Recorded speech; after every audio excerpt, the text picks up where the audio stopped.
I'm Alistair Saxon, a hunter of that which dwells in shadows, a protector of humanity from the unseen threats that lurk in our world. My quest for knowledge and the desire to vanquish evil has taken me to the corners of the earth, unearthing secrets and legends both fascinating and fearsome. It was a letter from an old friend, Professor Laurent Dubois, an esteemed historian and expert in ancient alchemy.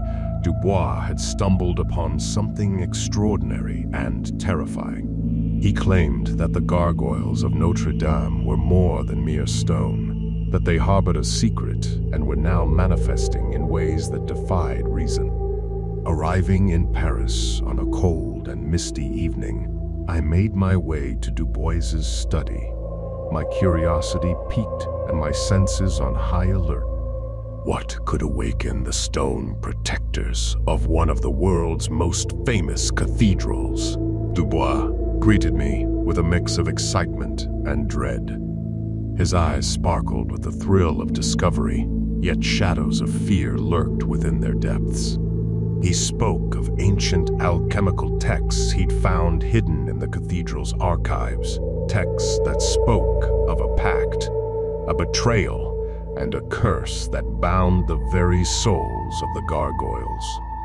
These gargoyles were not mere ornaments, but guardians, imbued with life by alchemists of old to protect the cathedral and its secrets. But something had gone awry, a treachery that twisted the guardians' purpose, turning them rogue and dangerous.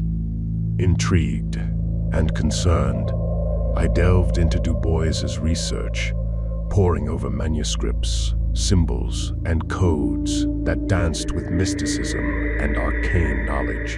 The more I read, the more I was drawn into the mystery, a puzzle that transcended time and spoke of powers both divine and demonic. At the heart of the enigma was an artifact known as the Alchemist's Orb, a creation of unparalleled craftsmanship, infused with the essence of the elements and capable of unimaginable feats. This orb was linked to the gargoyles, to their creation, their purpose, and their betrayal. As Dubois and I spent days and nights unraveling the texts, we began to notice strange occurrences.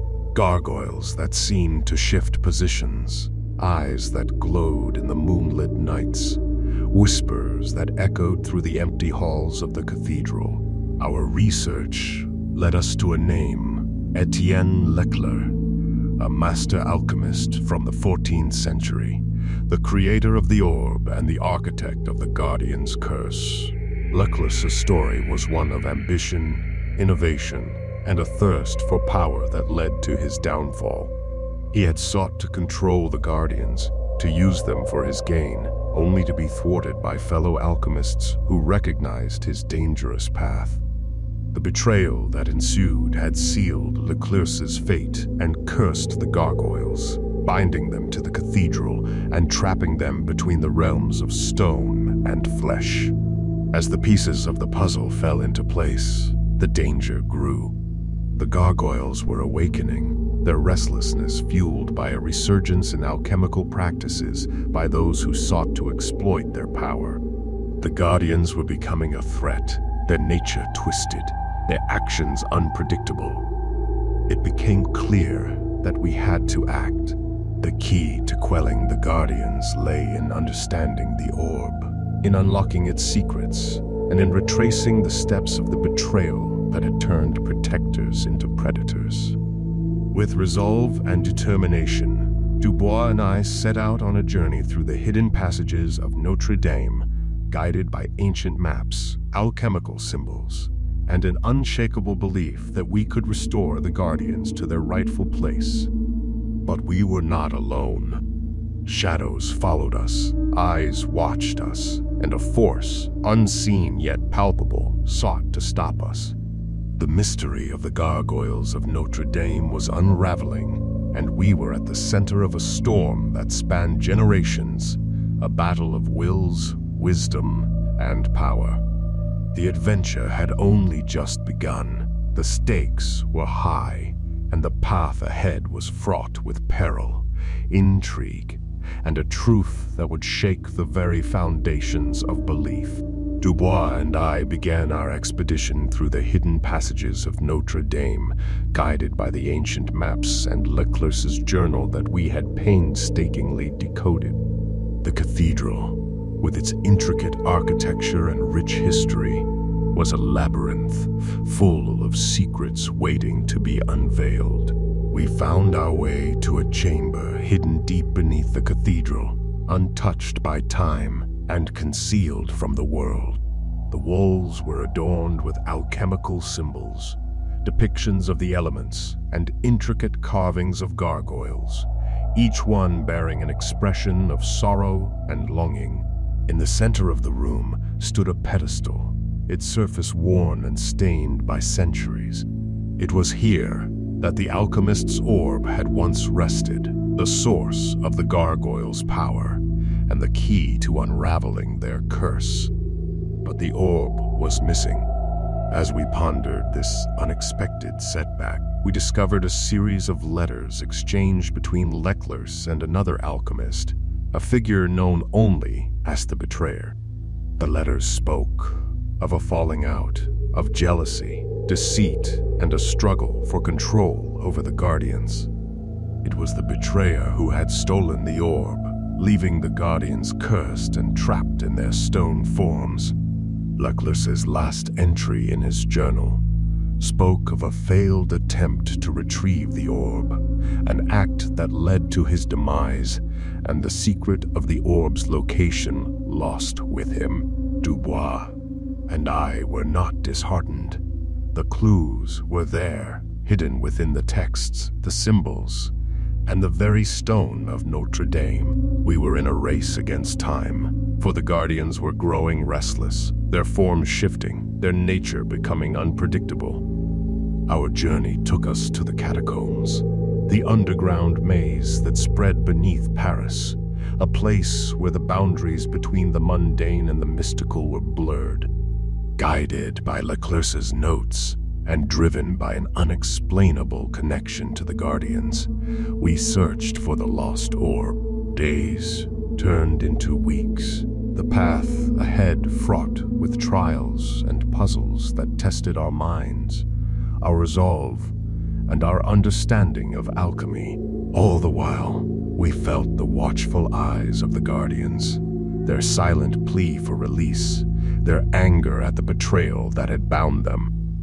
We were not the only ones searching for the orb. A shadowy group, remnants of an ancient alchemical society, sought the orb for their gain. They believed in the twisted vision that Leclerc had once embraced, a vision of power, control, and domination. The battle between us became a dance of wit, cunning, and skill, a clash between those who sought to restore and those who sought to exploit. In a hidden chamber beneath Notre Dame, where the energy of the elements converged, we found the alchemist's orb. It was a marvel to behold, a sphere of crystalline beauty, pulsing with the essence of earth, water, fire, and air. But our discovery was not without peril. As we reached for the orb, the room came to life, the Guardians' anger unleashed, their form materializing in a storm of stone and rage. They were neither wholly flesh nor stone, but something in between, twisted by time, pain, and betrayal. We were trapped, caught between the Guardians' wrath and the relentless pursuit of our enemies. Our only hope lay in the orb, in understanding its power, its connection to the Guardians, and the alchemy that had birthed them. We had found the key, but the lock was still a mystery, and the clock was ticking. The Guardians were awakening, their form changing, their nature spiraling out of control. The secret of their redemption lay within our grasp, but the path was far from clear. The Gargoyles of Notre Dame were more than legend.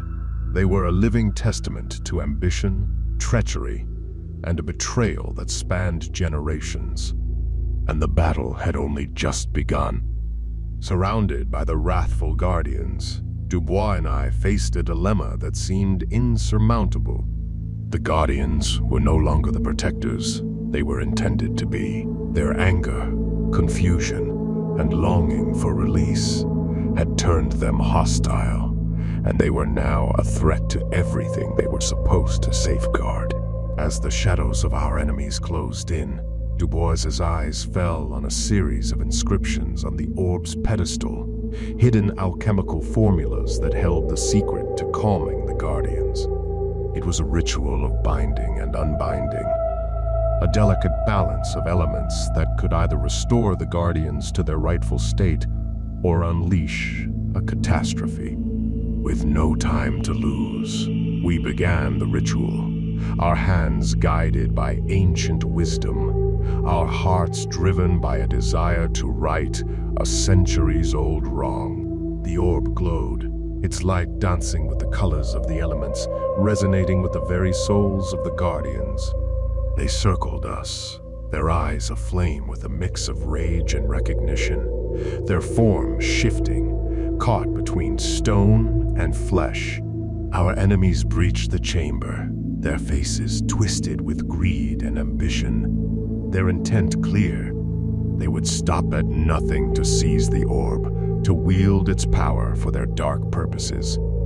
The ritual reached its climax, the energies of earth, water, fire, and air converging, the room alive with a force that transcended time and space. The guardians' cries filled the air, a sound of pain, longing, and a plea for redemption. It was a moment of truth, a delicate balance where a single misstep could lead to disaster. But we were not alone. The spirits of the alchemists who had first created the Guardians, those who had recognized Leclerc's treachery and thwarted his ambition, were with us. Guided by their wisdom, their legacy, we completed the ritual, the orb's light bursting forth, enveloping the Guardians, soothing their pain, unraveling their curse. The chamber fell silent, the Guardians' forms settling, their eyes losing their fire, their anger giving way to peace. They were once again the protectors of Notre Dame, their purpose restored, their honor redeemed. Our enemies were defeated, their greed and ambition no match for the Guardians' renewed strength and the timeless wisdom of alchemy. They were driven away, their dark vision shattered, their power broken. The alchemist's orb was returned to its pedestal, its light dimmed, its purpose fulfilled. The Guardians resumed their eternal watch over Notre Dame, their eyes no longer filled with sorrow, but with a quiet, unbreakable resolve. Dubois and I left the cathedral, our hearts lightened, our minds filled with the wonder and the lessons of our journey. The Gargoyles of Notre Dame were no longer a mystery, no longer a legend, but a living testament to the power of wisdom, honor, and redemption. The story of the Guardians was a story of humanity itself, a tale of ambition, betrayal, and the unbreakable bond between purpose and integrity. It was a lesson that transcended time, a reminder that true power lay not in domination, but in understanding, compassion, and the courage to do what was right. I departed Paris with a newfound respect for the ancient alchemists, for the Guardians, and for the unbreakable connection between our world and the unseen realms that lay beyond. The Gargoyles of Notre Dame were no longer mere stone. They were symbols of a timeless struggle, of the delicate balance between ambition and honor, power and responsibility. I continued my journey, my quest to understand, to protect, and to uncover the secrets that lay hidden in the shadows of our world. The story of the Gargoyles was but one chapter in a book that was ever growing, ever unfolding. For I am Alistair Saxon, a hunter, a seeker, a guardian of the truth, and my journey is never ending.